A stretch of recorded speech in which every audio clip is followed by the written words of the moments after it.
जरी पिया को निज रथ में,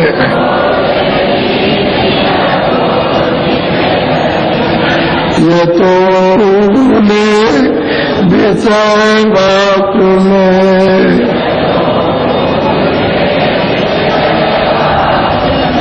वर्ण जाते की रग रग में,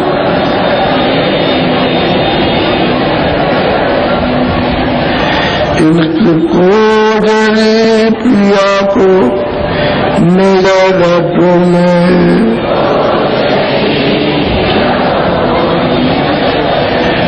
इनके संग पिया नहीं मिलना,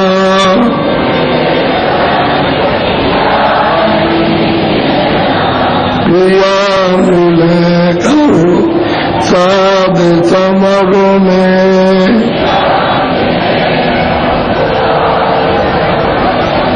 खोजरी पिया को निज रथ में,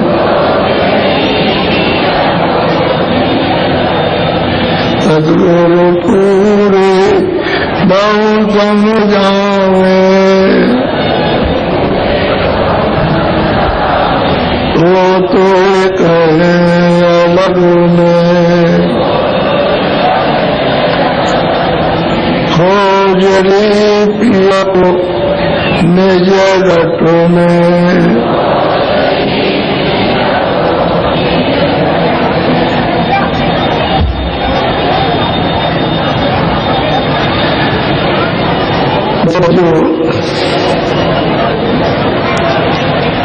जब प्रीत पाना है तो लोग के दीदार दर्शन करने हैं तो अंदर का रास्ता खोजना पड़ेगा। जो चेतन सेवक बैठी हुई है वो दरवाजा चाहिए, वो दरवाजा मिलेगा तभी दरवाजा खुलेगा, और जब तक कोई बताने वाला आपको नहीं मिलेगा तो अंदर का दरवाजा लुप्त रहेगा, गोपनीय रहेगा, छुपा रहेगा, आपके सामने प्रकट नहीं होगा। इसलिए ऐसे महात्मा महापुरुष की तलाश करो जो अंदर का घाट जानता हो, दरवाजा जानता हो। वो आपको द्वार पर बैठा करके और दरवाजा खुलेगा, उसका काम ही यही है। तो सुबह जो सत्संग सुना है आपको, वो आधे घंटे का रह गया था। मैं तो चाहता था कि पूरा सुना दिया जाए, लेकिन थोड़ा रह गया। अब जब कभी मौका मिलेगा तब सुनाएंगे, अब तो बात नहीं है। लेकिन यह है कि महापुरुषों ने सबने कोई बात छोड़ी नहीं है। जितने भी महापुरुष आए उन्होंने छोड़ा नहीं, उन्होंने कहीं न कहीं अपना सब बात बात का संदेश आपको दिया है। और वो चीजें जो अर्वचनीय है, वचनों में नहीं आ सकती है, इशारे में कही जा सकती है, तो अलग अलग जगह जगह सबने कहा। चाहे वो जुलमदास हो, चाहे वो नानक जी हो, चाहे चौदास हो, चाहे बीघा साहब हो, चाहे पलटू साहब, जितने भी गोविंद साहब जो भी आए, उन्होंने सब कुछ आपको सुनकर उस वक्त के जीवों को सुनाया समझा। अब वो लोग तो अपना काम करके और जीवों का काम किया और संस्कार डाले। संस्कार उतना से छोड़े कि आगे जो महात्मा आएंगे उनको सुविधा मिल जाए कि उनमें आपके संस्कार पड़े रहेंगे तो महात्मा पकड़ लेंगे, और पकड़ के रास्ता बताएंगे तो तुम चल पड़ोगे। संस्कार नहीं होगा आपके अंदर महात्माओं की दया कृपा का, तो उनको पकड़ने में गिर गई। तो जितनों का काम करना था किया, और जितनों पर संस्कार डालने से डाल दिए। बाकी लोग जो उनसे नहीं मिल सके वो रह गए, और अपना जितना उनको काम दिया गया था उतना झगड़ा बढ़ा चले गए।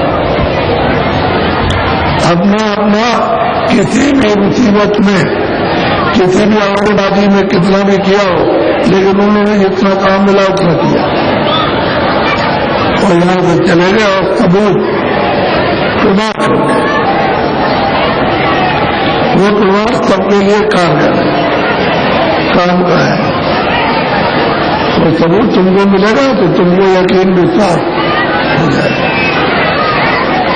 किसी महात्मा का भी लीजिए, ये नहीं कह सकते हो कि आप किसने कहा, ये नहीं कह सकते हो कि किसने देखा, ये नहीं कह सकते हो किसको दिखाया।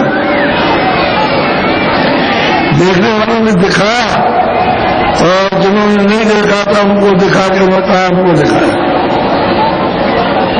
दोनों ने कहा कि हमने इसको दिखाया, वो कहता हमने देखा।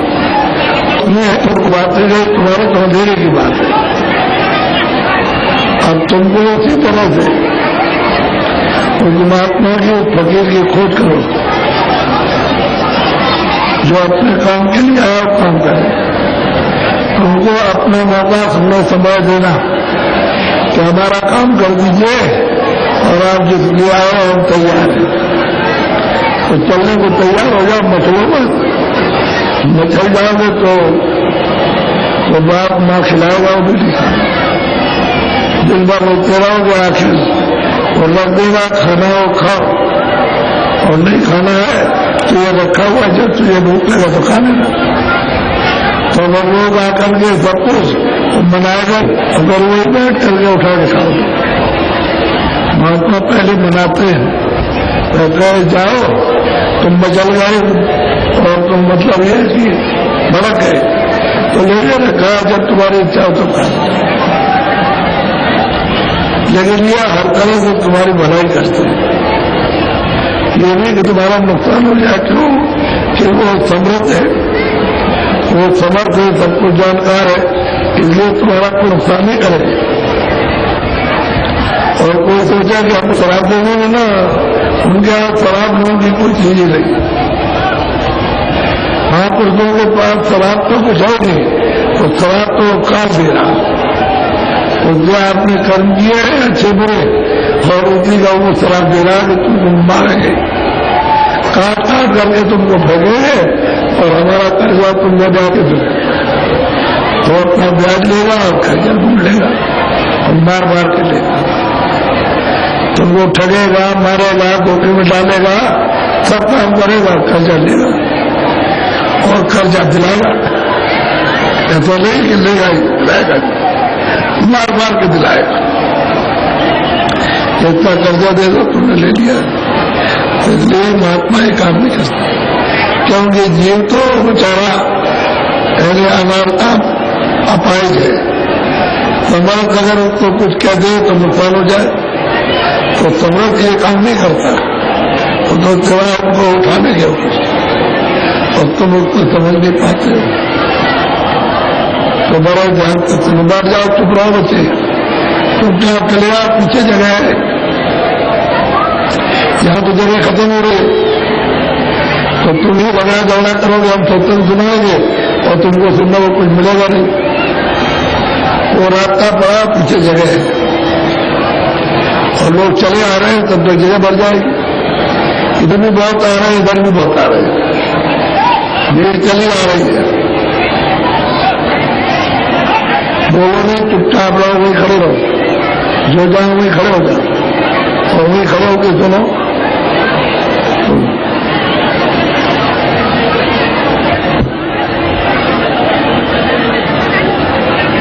नारी सखी तो ही भेद बताऊं, प्रथम स्थान खोल कर गाऊं। अब वो कहते हैं चित्तो हे जीवात्मा, तो मैं तुमको प्रथम स्थान का भेद बताता, और भेद खोल के बताऊंगा। जो तुम्हारे सबकी समझ में आएगा। लेकिन तुम प्रेम के साथ भाव श्रद्धा से सुनो। अब वो चीज जब श्रद्धा भाव में आएगी तो भाव सहित जब खोजे प्रणी, जब अंतर दृष्टि से, क्योंकि अंतर की दृष्टि बहुत तेज है, वो वर्मा की तरह से बहुत तेज है, उसके सामने हीरे की कड़ी कुछ नहीं। तो कहते हैं भाव सहित तुम उसको खोदो, दृष्टि को एकाग्र करो, एक जगह रोको, एक जगह टिकाओ, तो वो अपनी जगह खोद लेगी और जगह बना लेगी। जैसे दृष्टि रुकी वैसे उसने ब्रह्मा की तरफ होल कर दिया, छेद कर दिया और उसमें घुस गए। दृष्टि चली गई, देखते कि ये तो दरवाजा है। पहले तो समझेंगे कि ये कोई द्वार का चिन्ह है, ये है, और उसी पर दृष्टि को रोक दिया तो फाटक बन जाएगा। भाव से श्रद्धा के साथ उनसे लो और खोदो, तो तुम्हारे पास खोदने वाली तुम्हारे पास चीज है, उससे खोद डालो। अब भाव के साथ जब गोस्वामी महाराज ने अपने गुरु से रास्ता लिया तो खोदा, और जब खोदा तो आंख खुल गई, पूरा कचरा उसने सब निकाल बाहर किया और आंख खुल गई तो सामने देखती है कि बड़ी बड़ी ठंडी मीठी सुंदर सुंदर चीजें दिखाई देती है, तो शांत हो गई। काम क्रोध लोभ अहंकार सो गए, जैसे नशे में बेहोश हो गए, ऐसे उसके ऊपर में नशे का फुहारा चलता है। तुम्हें नहीं काम नहीं उठता, क्रोध नहीं, लोभ नहीं, मोह नहीं, अहंकार नहीं आता, और ये धीरे से खोद डालती है। तो जब खोदा उन्होंने तो वो लोग राम सामने बैठे, तो कहते हैं जो सामने पहले स्थान पर 3 लोग का मालिक जो बैठा हुआ उसका भेद हम खुल करके बताते हैं, सब लोग जान चुके हैं। बोलो। सहत कमल दल नाम सुनाऊं, ज्योत निरंजन बात कहते हैं जो बैठे हुए हैं उसका नाम है सहत दल कमल, स्थान कहते हैं मुकाम, और नाम का क्या निरंजन, और रूप उनका ज्योतिषरों, और उनकी आवाज है घंटा और शंख, और उसका महल किस तरह का, जैसे बड़ा आलिशान मंदिर, उसमें वो बैठे हुए और उनकी वो ज्योत जल रही है। नाम उनका निरंजन है, रूप उनका ज्योतिष स्वरूप, बाजा उनका घंटा, शंख रहने का सहदल कमल। उसका तुझे मैं खुल के भेद बताता हूं। महापुरुष सबको संतों को जो मानव शरीर में उनको समझा रहे हैं कि रास्ता में बताता हूं, तुम भाव के सहित हो दो तो मेरे इतना दर्शन दीदार होगा, हो जाएगा। अब जो लोग खोते हैं तो नीचे 4 जोते हैं, वो अलग है। ऐसा नहीं नीचे वाली जोतों को देखो तो सब लोग वो जोत ना वो अलग है, वो जोत का ही रूप अलग है और बाकी जोतों का रूप अलग है, लेकिन जोत की शकल में है। ब्रह्मा की भी जोत है, विष्णु की भी जोत है, शिव की भी जोत है, आद्या महाशक्ति की भी जोत है, और निरंजन भगवान की इसके लिए परिचय होना चाहिए। तो जब परिचय नहीं बताएंगे तो आपकी समझ में कुछ नहीं आएगा। आपको पता नहीं किसको देखा, किस प्रतिबिंब को देख लिया, उसी को आप कहने लगे कि मैं देखा, वो निशान है। उस निशान को जब देखोगे तब बोलोगे कि हाँ मैंने ऐसा देखा, वैसे नहीं आपकी समझ में आएगा। और नाम उनका निरंजन, क्यों नाम उनका तो आपको तो मालूम नहीं कि नाम क्यों है। अरे उनका नाम क्यों है, ये नहीं तुमने तो रखा नहीं है, वो जिसने रखा वो उनका नाम है। तो नाम लगा दे तो भाई तुमको देगा तो जानो कैसे? तो नाम ये है, रूप ज्योति स्वरूप है, और बाजा उनका घंटा स्थान से जल कमल। और यहाँ से जहाँ दोनों आंखों के बीचों बीच सूरज बैठी है, यहाँ से कई करोड़ योजन ऊपर, 1 योजन का 4, तो कई करोड़ योजन ऊपर से जल कमल स्थान।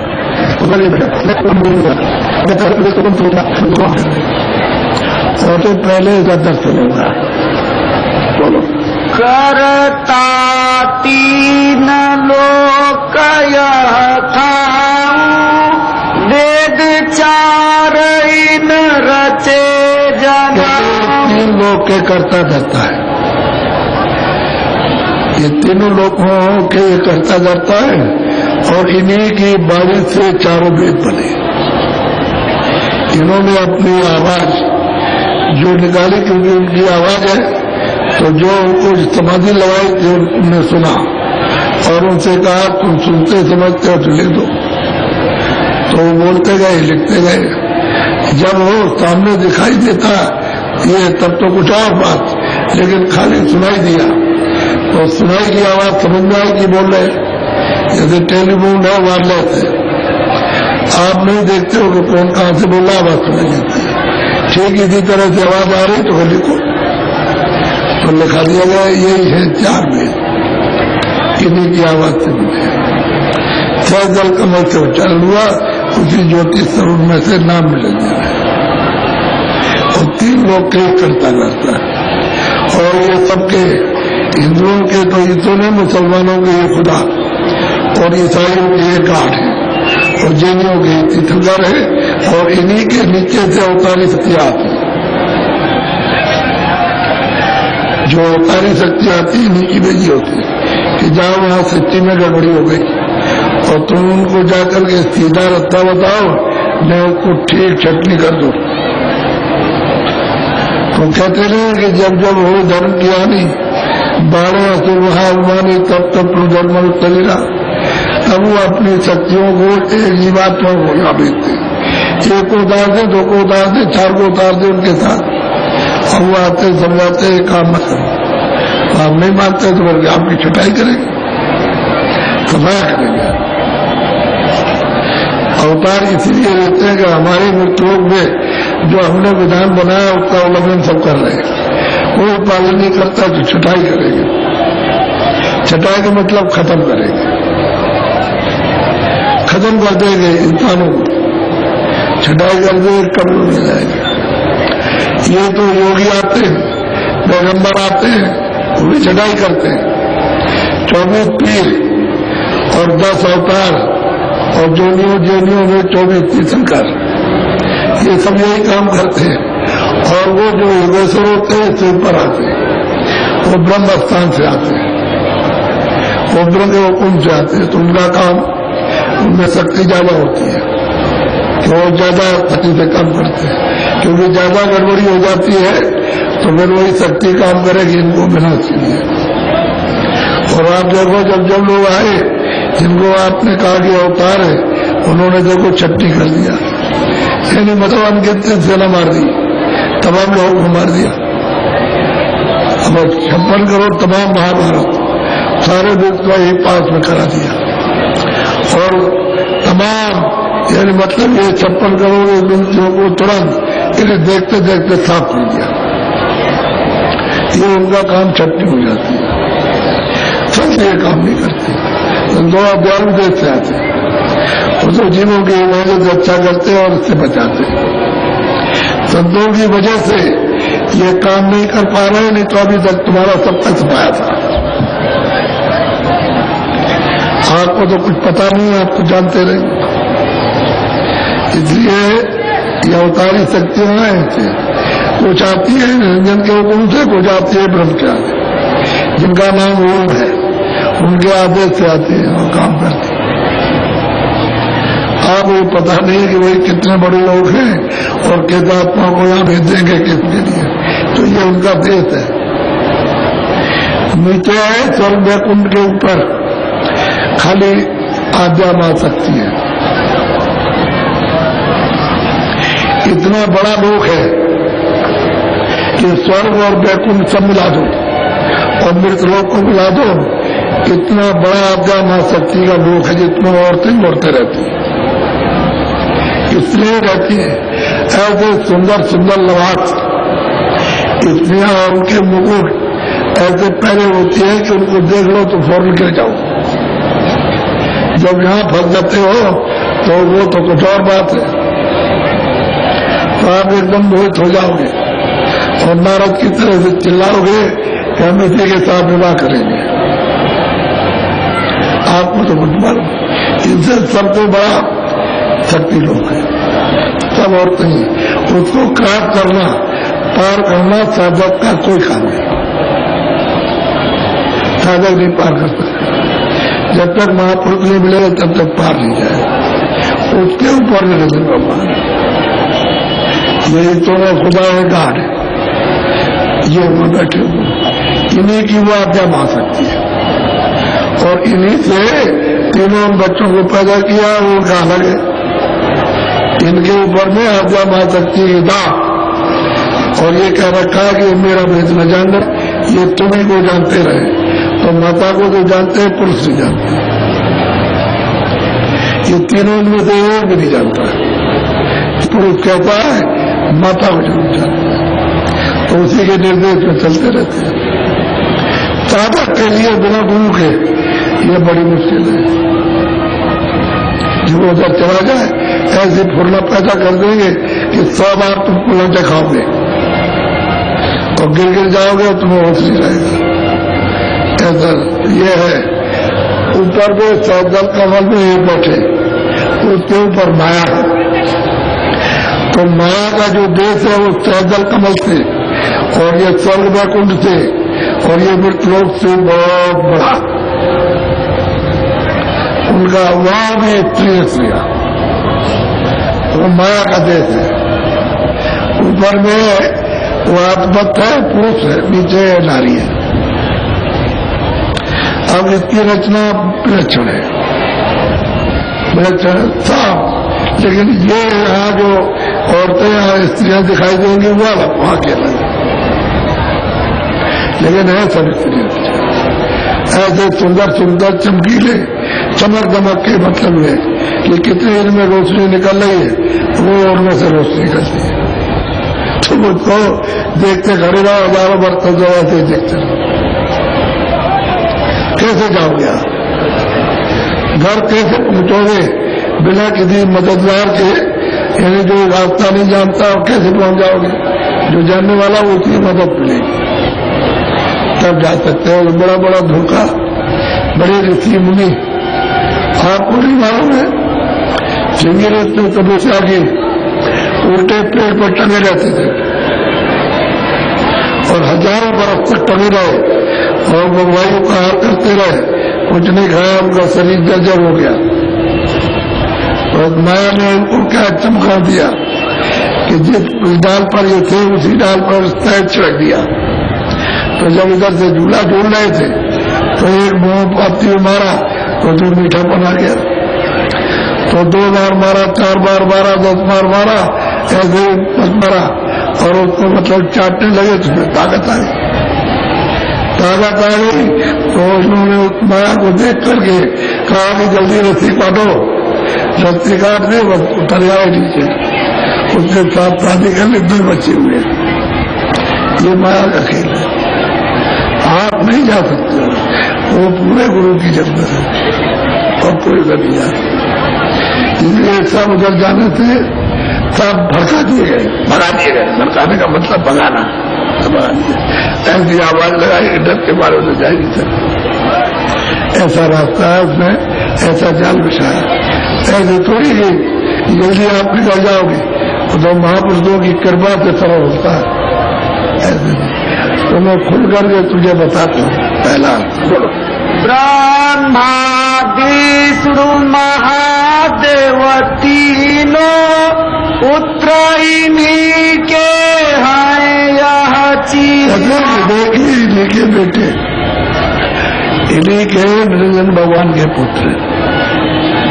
ये अब तुमने तो देखा नहीं है, महात्मा को देखते हैं इसलिए बताते हैं ये इनके बेटे हैं।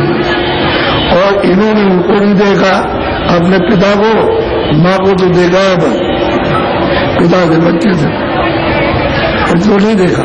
और न ये देख सकते, देख ले एक बार भी झलक उसकी देखने से सब काम छोड़ देंगे। कोई न घड़ा बनाएगा, न कोई घड़ा की हिफाजत करेगा, न पुड़ेगा, कोई नहीं काम करता, छोड़ देंगे।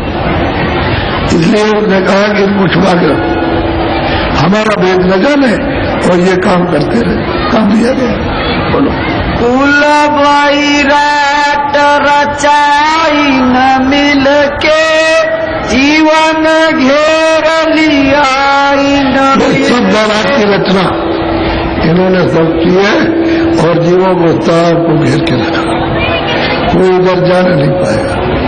ऐसे इन्होंने जाल बिछाए, यानी कर्म कांड के इसको करो, इसको करो, इसको करो, उसमें आप लगे और करते करते अरे आपको तो मालूम नहीं है कि मतलब ये कि ब्रह्मा के कौन पुत्र थे, वो तो आपको पता नहीं।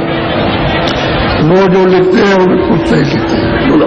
जाल बिछाया जग में भारी, इनकी पूजा जीव तुम्हारी। सब के सब जाल बिछिया और इन्होंने जो बताया वो पूजा किया, घर का रास्ता ढूंढते।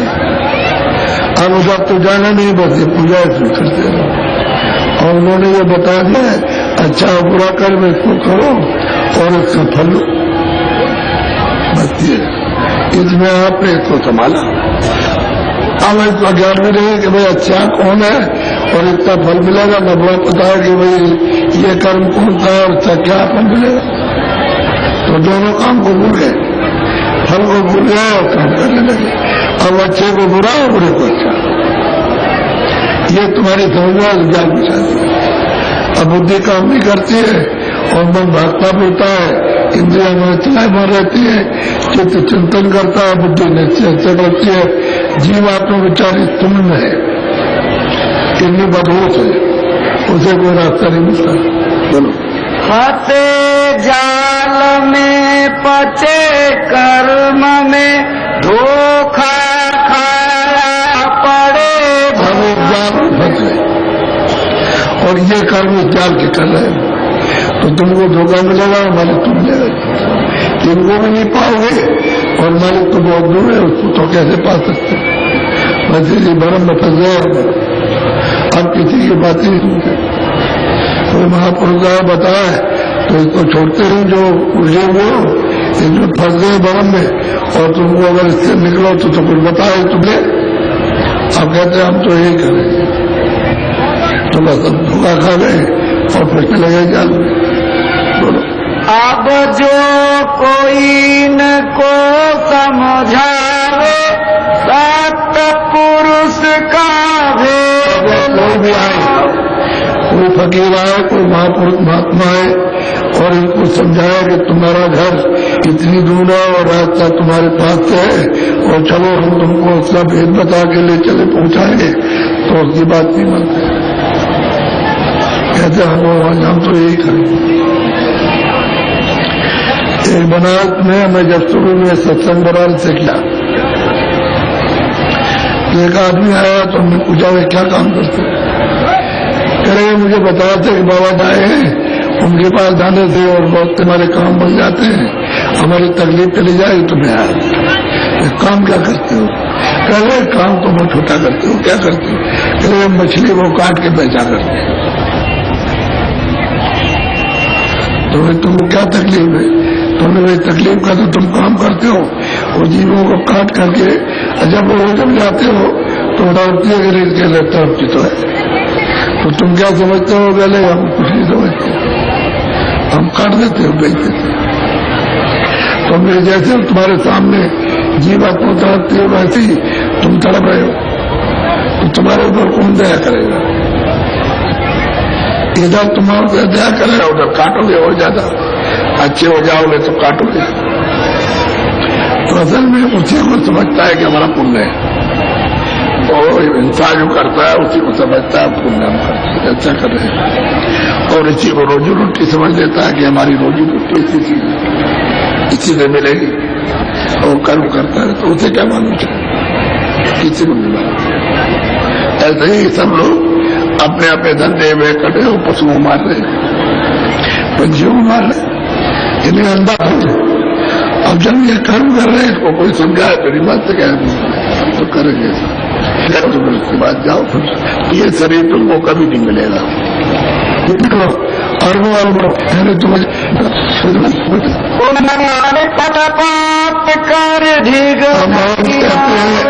वो मानते लगे, हमें झगड़ा करते हैं कि हम वाकई मना करते, चोरी कर रहे थे, धोखा दे रहे थे, हिंसा कर रहे थे, क्यों मना करते, हम नहीं मानते आप तो झगड़ा करते। हम नहीं सुनेंगे आपकी बात, आपको मुक्ति और नहीं चाहिए, अब आत्मा को कल्याण नहीं चाहते, हम यही करेंगे, हमको ये अच्छा लगता है, तो नहीं मानते। याते मैं तो को समझाऊं या सब ठग खुल कर जतला। मैं तुझको समझाता हूँ ये जो जाल बचाया है सब ठग है, जीवात्माओं को सब कुछ ठग दिया और ऐसे काम में इनको लगा दिया कि सब चीजें मतलब भोग के लिए ला दिया है। ये तेरा हित करने वाले कोई नहीं। अब महापुरुषों को समझा रहे तो जो समझने वाली वो समझ गए, उलट गए, पलट गए, उनकी बात मानने लगे और उन्होंने कहा कि हम जो आप रास्ता बताएंगे हम चलेंगे रास्ता। उनको रास्ता बताया वही मानते हैं। जरा कहते तो पंडित जी की बात है यार, हमने बहुत देखा, अब जो ये काम करते ही रहे तो ये काम को बहुत देखा। बोलो इनके मार्ग तू मत जा, तू संतन की शरण। देख तू इनके मार्ग तुम मत जा, तुझे अगर संत जहाँ मिल जाए वहां उनके चरणों में बैठ जा, पकड़ ले, वही तेरा काम हो जाएगा।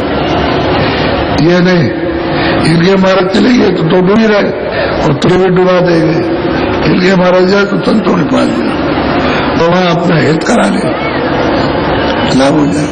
खोल करके समझाते बोलो सतगुरु कहाए सोई तुम मानो, इनका वचन न कर परमानो। जो सतगुरु कहे उस वचन को तुम मान लो, वो कुछ भी कहते रहे, एक बात मत मानो, नहीं महाजाल में फंसा देंगे आपको कुकर्मों में और इनकी खुद जा रहे ले जाएंगे।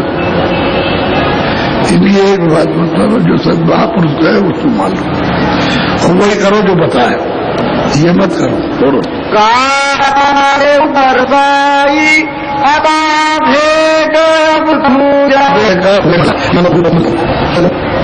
तू आते इधर अपने घर की तरफ चल, मुझे बताएंगे, सबका बताएंगे पता ठिकाना, कौन कहाँ किस रूप में, किस नाम में, किस स्थान पर उसकी कौन आवाज है और कहाँ बैठा हुआ सब बताऊंगा, रास्ते का पूरा भेद बताऊंगा। मुझे ये नहीं कि बताऊंगा दिखाऊंगा, दर्शाने का मतलब है दिखाना ही है। ये बैठे हुए ये उनका रास्ता ही है, दर्शाने को इसको कहते हैं दिखाने में।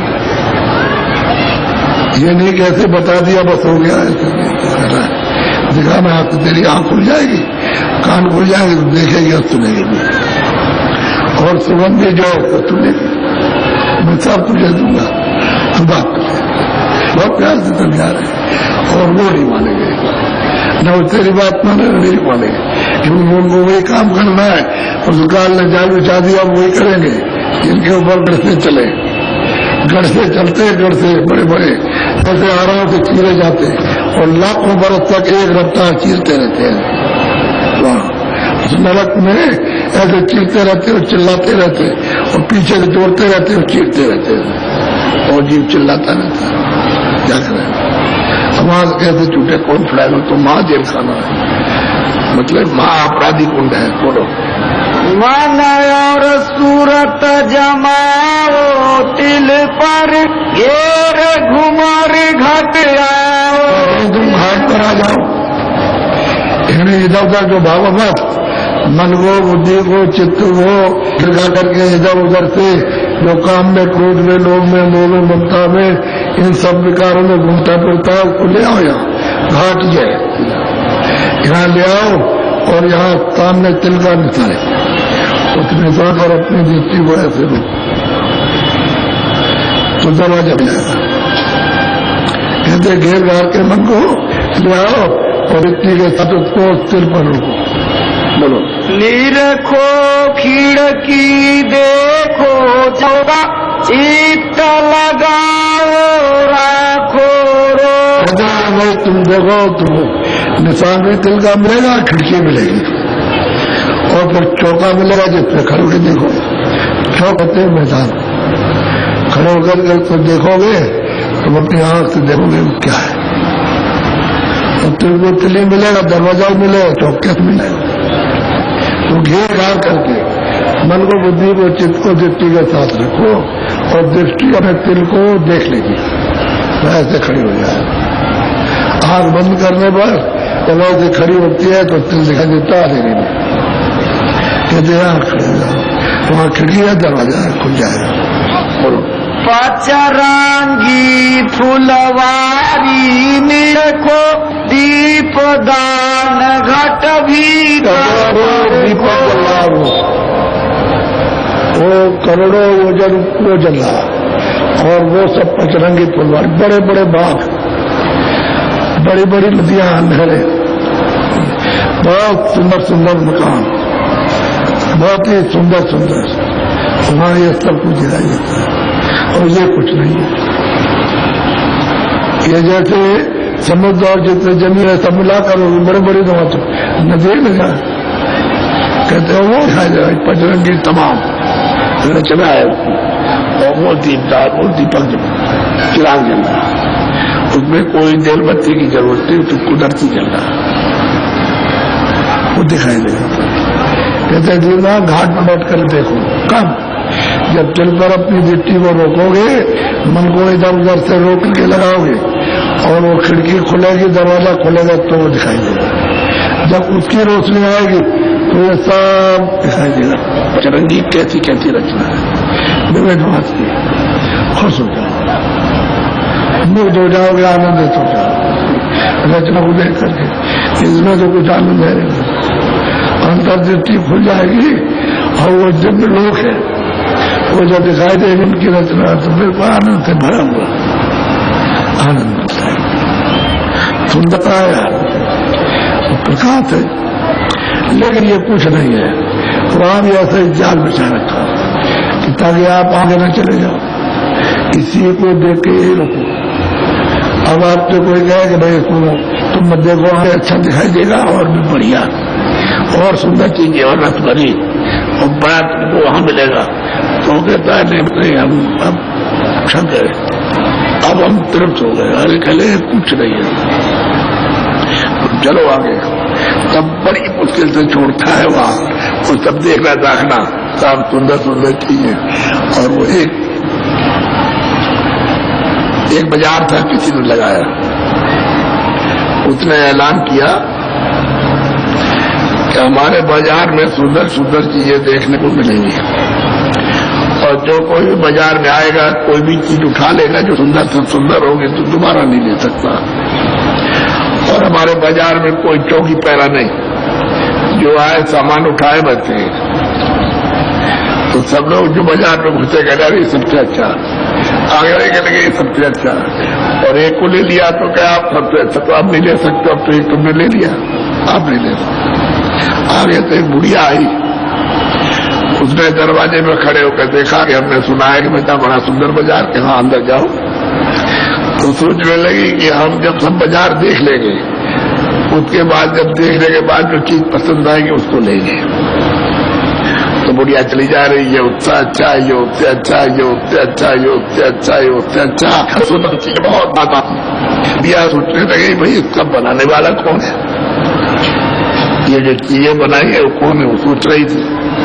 तो वहां एक पर्दा पड़ा हुआ था बड़ा सा, तो उसने कहा भाई बनाने वाला तो बहुत सुंदर होगा, जब उसने इतनी सुंदर चीजें बनाई तो बहुत ही सुंदर होगा। तो पर्दा हटा दिया, ऐसे हटाया पर्दा तो सामने से कहले तुम इधर कैसे आए कि आपने बाजार लगाया और बाजार में ऐलान किया जो एक चीज इसमें से उठा लेगा फिर कुछ ही ले नहीं सकता। तो देखिए हमने तो कुछ नहीं दिया। जब उसने पर्दा हटाया तो मैं कहते फिर क्या चाहते? कह लगे भाई जो हम सामने, हम तो उसको चाहते हैं जो सामने है। ये सब बाजार की चीजों से ये सुंदर है तो हम तो आपको चाहते हैं, हमको बाजार की चीजें नहीं चाहिए। ऐसा बाजार है तो उसको कोई नहीं चाहता, बाजार की चीजें चाहते तो फंस जाते हैं। और सामने है और दीपदार में कुछ दीपक जलता, तीनों लोगों में उजाला हो रहा है। बोलो कोई दिन ऐसी लीला देखो, नील चक्र आगे पे वो चक्र है, ऐसे घूम रहा है। नील पर्वत है और सफेद मतलब चक्कर है, इसी को कहते हैं नीलगिर पर्वत। वो चक्कर ऐसे घूम रहा, उसी पर अपनी दृष्टि को रोको तो घूम जाएगा, वो ऐसे ऐसे ऊपर हो जाएगा, ऐसे दृष्टि ऊपर चली जाएगी, तब आगे दिखाई देगा। बोलो विरह प्रेम बलता को फोड़ो, ज्योत निहारो मन को वो जो दिखाई दे रही। अब ये नील चक्र के बाद सामने निहारो तो जो दिखाई देती है। अब तुम मन को वहां ठीक से लगाओ चित्त को और दृष्टि को आप तो उसके पास पहुंच जाओ, तो बहुत दूर है, बहुत दूर है। पास नहीं लेकिन दिखाई देता है दूसरे। जितनी आंख तेज होगी, जितनी आंख आपकी तेज है तो दिखाई देता है। अब वो आंख दिमाग बहुत तेज है, बहुत दूर का देखती है, करोड़ों का, और वो दो दिन का देखती है तो बहुत तेज आंख हो, बहुत बड़ी आंख है। अभी तो बहुत छोटी है तो थोड़ी चीजें दिखाई दे, बड़ी कहते आगे जो तैयार हो मन को। अब ये मन उसका रस लेगा क्योंकि मन वहीं से आया, बुद्धि भी वहीं से आई, चित्त भी वहीं से आया काल। और वहां इनके सबके भंडार है, अपने अपने भंडार में पहुंच जाएंगे, 3 लोग के मालिक हो गए। अब इनका हुक्म चलेगा सब पर। वही तो स्रोत समझाती है कि वे 3 लोग के मालिक थे। या तुम मार खा रहे हो, भी खा रहे, न तुमको आराम हमको हमारा साथ दो तो तुम अपने खजाने में पहुंचो और शासन करो 3 लोग पर, तुम्हारे हुक्म को कोई नहीं डाले। इस तरह से सूरत मन को समझाती है। वो कहते हैं मन को मोड़ो। बोलो अनहद घंटा सुन सुनरीझो, शंख बजाओ रस में भी। घंटा बज रहा हो तो सुन करके मोहित हो जाओ, ऐसी आवाज है और संगीत बज रहा है उसका, उसमें से रस उतर लगा, अमृत, उसको पियो, उसमें से आवाज आ रही है। चाहे जल कमल से हो, उसमें ज्योति स्वरूप से आवाज बज रही है। अब ऐसे दूर होने तो घटता है, लेकिन नजदीक पहुंच जाओ तो कोई बात बाड़ी है, बाड़ी बोल रहा, कुछ कह रहा, कोई घटना नहीं है, लेकिन दूर उनसे घनन घन घनन घन और संगो से बचता है। अल्लाह ऐसे बोलना तो बोलते तो है, जब नमाज पढ़ते अजान जोर से चिल्लाते तो वो अजान दे रहा, 24 घंटे बोलता रहता है एक रात, आप उसको नहीं जमा। अब वो समझा रहे महापुरुष, एक मिनट पहला स्थान तुझे खुल के तभी बोलो। यह पहला स्थान बताया, सतगुरु स्वामी वरण सुना। मिल जाएंगे ऊपर जाने वाले तो सबका भेद बताएंगे। अब ये पहला स्थान, फिर ये बताएंगे दूसरा स्थान, फिर बताएंगे तीसरा स्थान, फिर बताएंगे चौथा, और फिर तब बताएंगे 5वां स्थान। क्योंकि इन्होंने सब देखे, एक एक को दिखाते जाएंगे और ये दिखाएंगे, दर्शाएंगे, दिखाएंगे, सामने देखो पूरी रचना जो बात की है वो सबको दिखाएंगे। सब कैसी जमीन है वहां की, कैसे मकान है वहां की, नदी नाले कैसे, तो ये नदी नाला नहीं है, इस तरह का पानी, ये मिट्टी का नहीं, वहां मिट्टी नहीं है, मिट्टी है नहीं वहां पर। अब वो किस चीज का बना है वो तो वहां देखने से मालूम होता है, मिट्टी नहीं है, समझ से प्रकाश निकलता है, ऐसा खजाना है वहां। बोलो अब चलो सजनी दूसर धाम, निरखो त्रिकुटी गुरु का धाम। चलो हमारे दूसरा मुकाम है, फिर कहेंगे तो तुमने पार कर लिया, चलो तीसरे मुकाम पर। फिर रास्ते से ले चलेंगे, मान ले तो मेरा कर, इसमें मत फंस जा।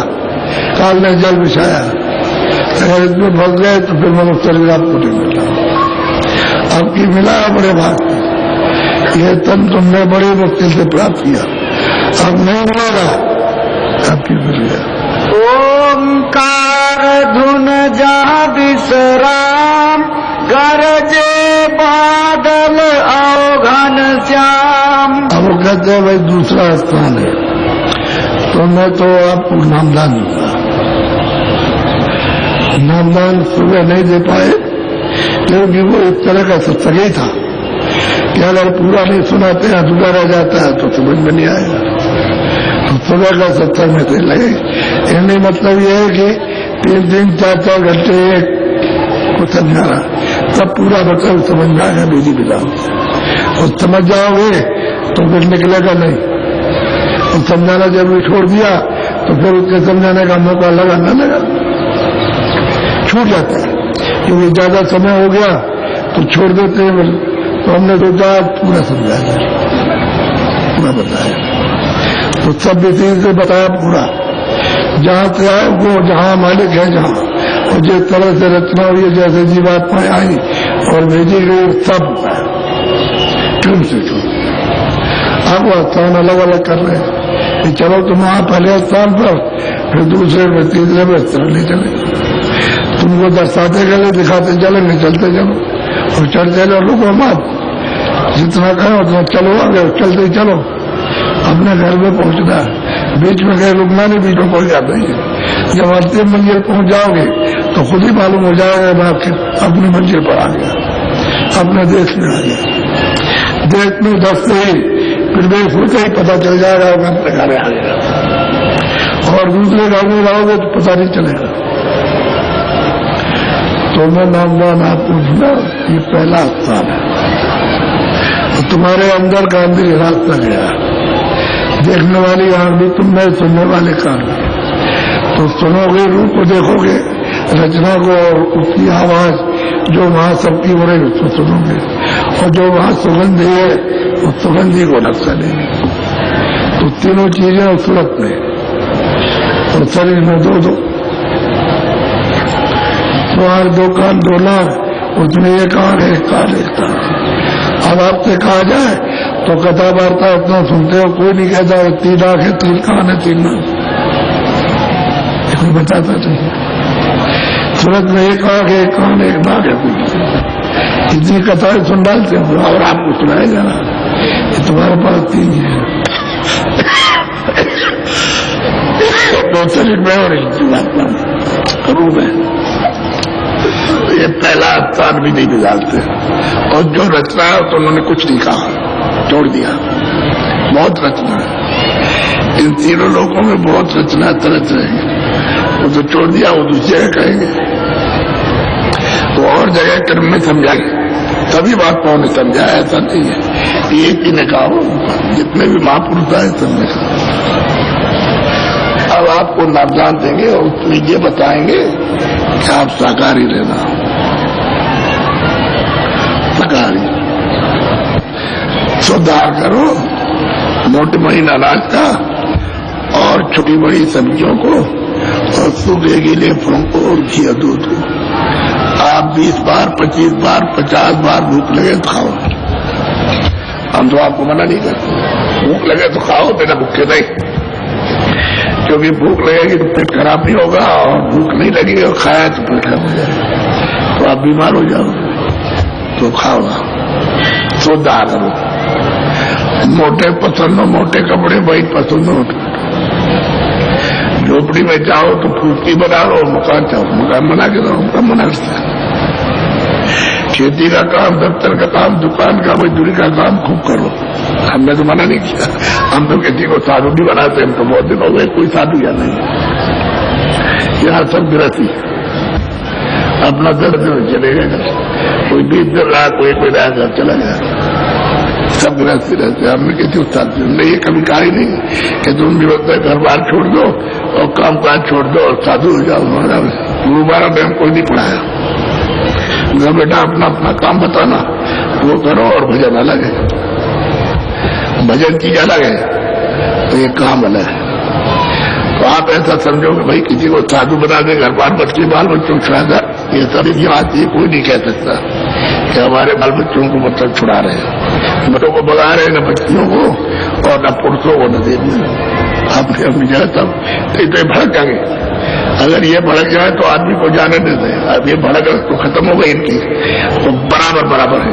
जितने आदमी उतनी देवी आप देखने को भाई, तो अभी निर्भय हो गए कि भाई ये काम तो यहाँ नहीं होता है। इसका मतलब है अपना काम आप, ये जरूर है ईमानदारी मेहनत। ईमानदारी मेहनत से करोगे तो तुम्हारे शरीर में यह अकारण बेल जमा नहीं होगा। ईमानदारी मेहनत घर में प्रेम एक दूसरे मिलजुल के रहेंगे, और एक मेहनत करेगा एक नहीं करेगा लड़ाई हो जाएगी।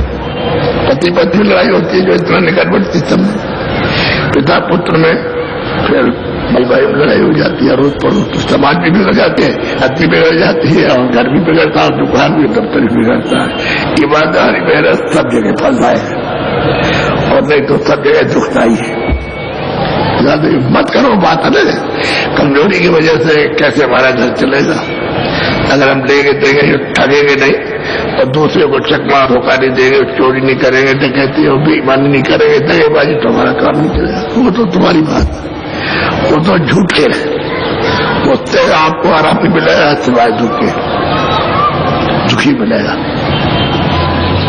तो ईमानदारी में से काम करो। हमने तो कुछ मना नहीं किया। तो हमने कहा कि हमको तो तुम समय बांट लो अपना, 2 घंटे जाइए तो आप भजन में दे दो, उतने में तुम्हारा काम बन जाएगा।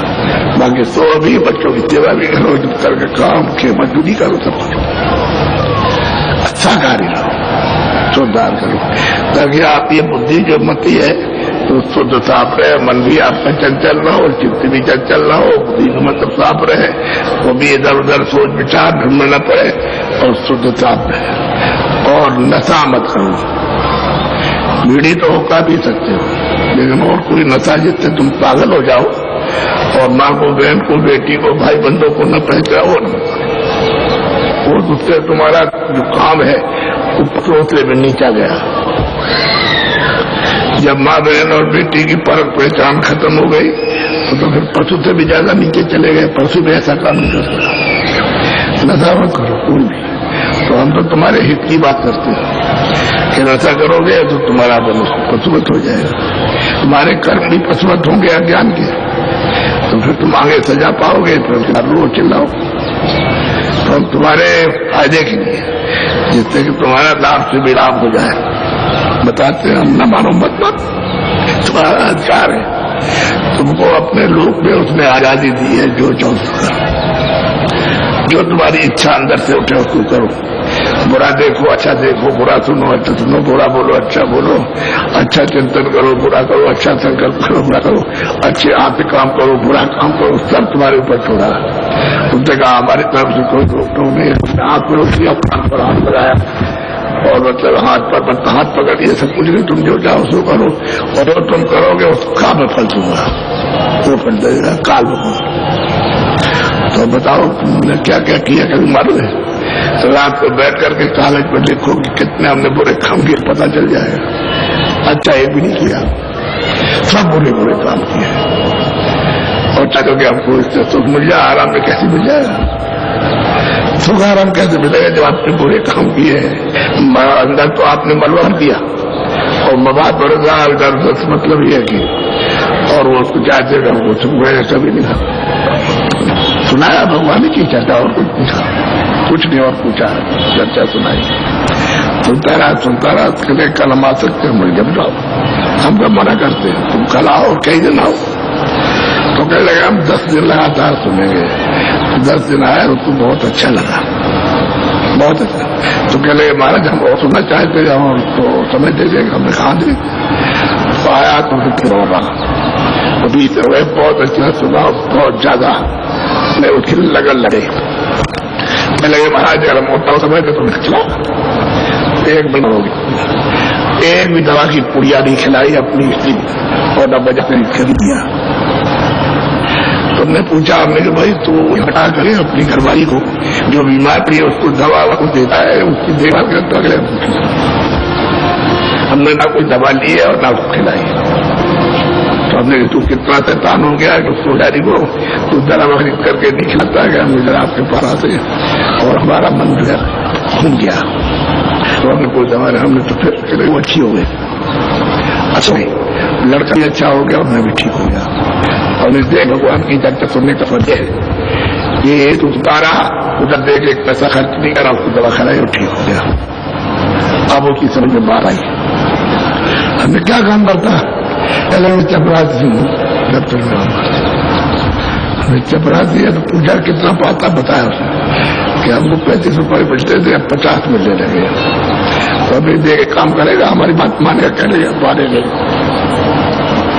तो हमने उससे कहा ईमानदारी मेहनत से काम करना दफ्तर में। कहले क्या कहा कि ईमानदारी, कहले हम कैसे रह सकते ईमानदारी से, हमारी स्त्री बीमार, हमारा बच्चा बीमार, हम कहां से जाकर के दवा देंगे। हमें उठ के चलिया वहां गया, भाई तुमने देखिए कैसा बात है। हमें देख उसको 1 महीने भगवान की चर्चा सुनाई और बिना पैसे के वो ठीक हो गई। तेरा लड़का और वो स्त्री हो तो और ठीक हो गया, कोई पैसा नहीं लगा, कोई दवा नहीं खिलाई। और तू जा रहा है तो फिर वो बीमार पड़ेगी, तू भी बीमार पड़े और तेरा लड़का भी। तो तेरे पास पैसा नहीं रहेगा, चल इतना उधार ले, तू जो नौकरी नहीं करता है। अरे सुनता नहीं बात तो लौट आया। तो हमने कहा तेरे ऊपर जोर नहीं देंगे, ईमानदारी से मेहनत से कर देखना। तो ईमानदारी मेहनत से पहले तो सोचने लगा कि अच्छा हम ईमानदारी से रहेंगे। अब हम नहीं लेंगे 1 पैसा भी। अब जो भी दफ्तर में आए चपरासी कहेगा भाई हमको ये चपरासी हमारा काम उड़ जाओ, करा दो, कागज लिया करा दिया, पैसा दिया 20 रुपये 25 रुपये दिए कि देखो तुमने काम कराया कैसे। बाबा जी ने हमको मार किया ईमानदारी मेहनत से रहना, मिलेगा काम कर लिया। अब उतना पैसा सब बच गया।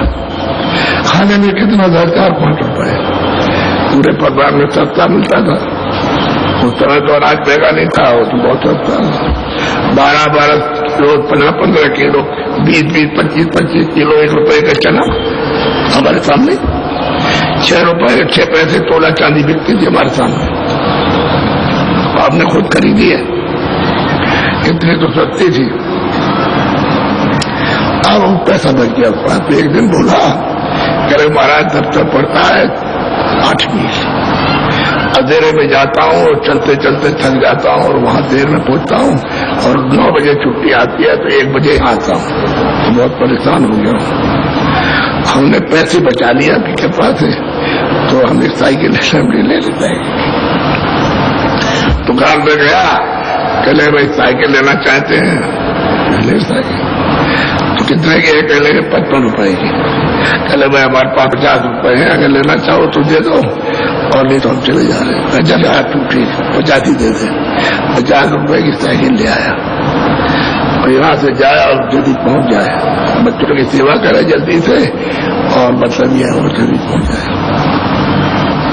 और तो लोग कहने लगे तो कितना बदमाश है, अब ये रिश्वत देता है तभी तो उसने साइकिल ली। उसके मुंह पर कहे जा रहा देखो ये रिश्वत लेता है लोगों से, जा रहा। तो उसने हमसे कहा हमने चुप रहना, बोलना वोलना नहीं कुछ भी, न तो इसका बुरा मानना। वो कहते हैं अपनी समझ कहते हैं, तेरी समझ तो नहीं है, तो कुछ देता नहीं, कह लगे आप ड्यूटी देते तो कह रहे कोई बात नहीं। अब 2-4 उनके मोहल्ले के गए कि चपरासी हमारा काम करा, तो साहब चुप करा दिया, 1 पैसा नहीं दिया। वो देते रहे लेकिन नहीं दिया, तो शोहरत हो गई। तो पैसा नहीं देता, जो ही जाता काम करा देता है। अब तो भजन करेगा, वो बैठे 4 आदमी, वो देखो भजन कर रहे हैं। कहले क्या भजन देखो कर रहे, बैठे तो है तेरे सामने, रोज तू आता है, वो देखता नहीं भजन कर रहे, वो देख तेरे सामने वो कर रहे थे, करे हमसे नहीं होगा भजन, हमसे नहीं होगा। हमने भजन करते थे, उठ खड़ा हो गया। हमने भजन जबरदस्ती नहीं करेंगे, उस बात को सुन लेगा और जब तेरी मर्जी होगी तभी बताएंगे। अब उसकी हमने देख, अगर भगवान का भजन नहीं करेगा तेरे ऊपर भूत सवार हो जाएगा। भगवान का भजन करके थे कर रहे हम सुनाते रहे तो महीनों में बोला करेंगे, आपको बता दी हम भी भजन करेंगे। तो हमने कहा नहीं, जब तेरी बहुत इच्छा होगी तब बताएंगे, अभी नहीं बताएंगे। और सुनता रहा तो रो करके बोला कि हमको बता दिया, रहा नहीं जाता, हमने अच्छे बताएंगे तो बता दिया। तो उनके साथ गया बैठ के परेशान, जबकि आंख खुली और कहता कि अरे महाराज ऐसा आनंद, ऐसा सुख और ऐसी सुंदरता, ऐसा प्रकाश हमने अपने जीवन को कभी देखा है, तो सब दिया। और ये मैं कहना ऐसा नहीं किसी से, गड़बड़ हो जाएगा, चुपचाप उसको हजम करना, छुपा रहा कह लगे तुम फोटो बोला कीजिए, ऐसे हम यही तो कर रहे थे। अब देख तुझे बताया ना कि ईमानदारी मेहनत से कहना कितनी फलदायक बन जाएगा, तेरे बच्चे भी अच्छे रहेगा, चलेगा और जितना मिलता है उसे पूरा पड़ेगा। तुझे बड़ा था, भगवान तब मदद करेंगे। चलने लगा तो समझाने में कितनी मेहनत, आप ये देखिए, आप इस नाले में रास्ता बताने में कितनी मेहनत पड़ती है कि कैसे एक एक बात को पकड़ के समझाया जाता है। नामदान देगा, आप उसको दीजिए, आप ऐसे बैठ जाओ, कौन सी मार ऐसे बैठो, जो जो नाम बोलेंगे सब लोग एक साथ एक आवाज में बोला, जो नाम